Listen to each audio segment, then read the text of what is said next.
जर तुम्हाला असमानता आवडत नसेल आणि तरीही तुम्हाला ती सहन करावी लागत असेल तर चला बी.आर. आंबेडकर यांच्याबद्दल बोलूया. बी.आर. आंबेडकर, ज्यांना आपण बाबासाहेब म्हणून ओळखतो, ते एक खरे दूरदर्शी समाज सुधारक होते. अर्थतज्ञ, राजकारणी, तत्वजी आणि समाज सुधारक अशा अनेक भूमिका त्यांनी साकारल्या. त्यांनी दलित बौद्ध चळवळ सुरू केली आणि सामाजिक भेदभावाविरुद्ध अथक लढा दिला. पण हेच सगळं नाही. आंबेडकर हे भारतीय संविधानाचे मुख्य शिल्पकार होते, ज्यांनी समानता आणि न्यायाचा एक नवा अध्याय लिहिला.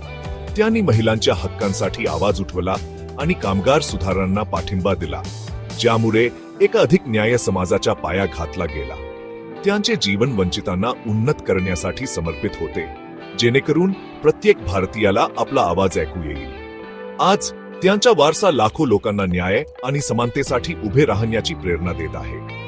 म्हणून पुढच्या वेळी जेव्हा तुम्ही बदलाबद्दल विचार कराल, तेव्हा बी.आर. आंबेडकर यांना आठवा, जे स्वप्न पाहण्याचे धाडस दाखवले आणि ते प्रत्यक्षात आणले. जय भीम.